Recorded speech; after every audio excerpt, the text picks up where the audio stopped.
Welcome to the Copper King Mine and Railroad.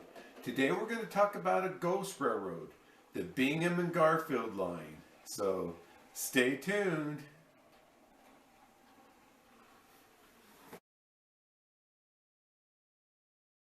We're going to bring the old steam engine out today because we're going to talk about the Bingham and Garfield Railroad line.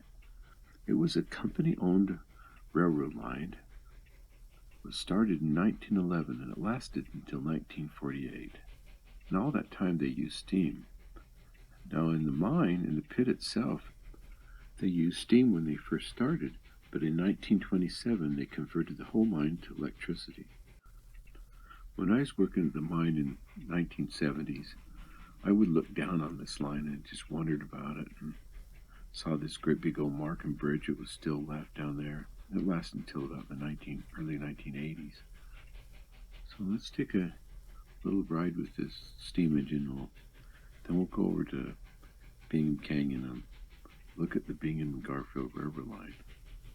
We have a bunch of old photos of that. It's really interesting. So that's what we're going to do today.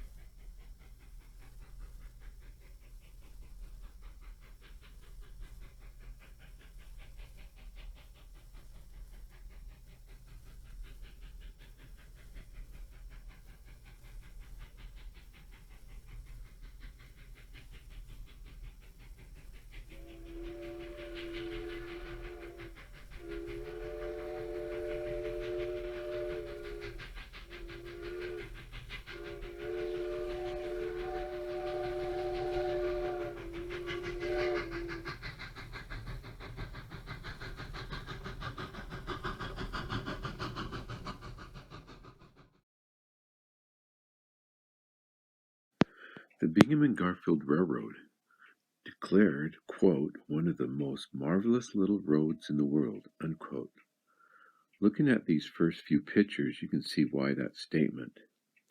It was photogenic high mountain railroading, combined with the vastness of the mine, open cut operation. It was breathtaking. The first ore train was September 14th, 1911. Here's a photo of that first train. The line cost $3,336,000 and took 18 months to build on this 20-mile-long line.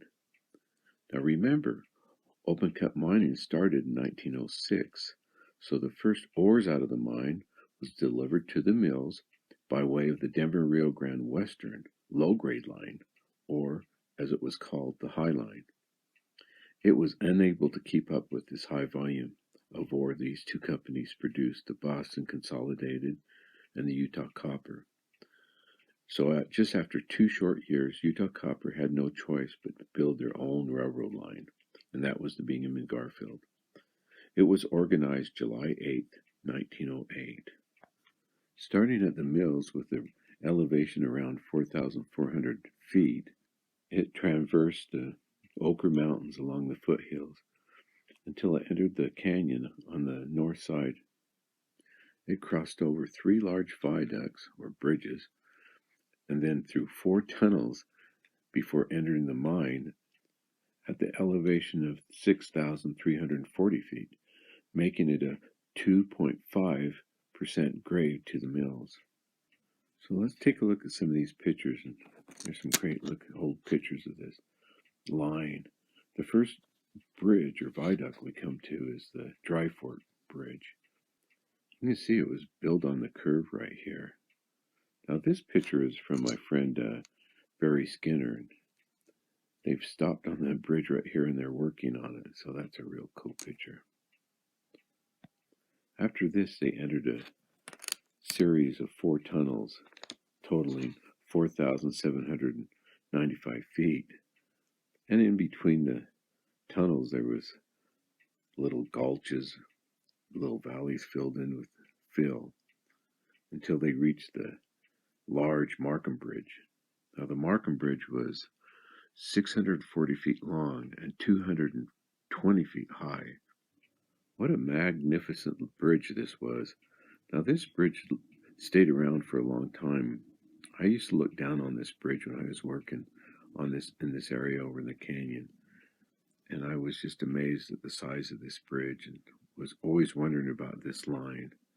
Here's some great pictures of this Markham Bridge.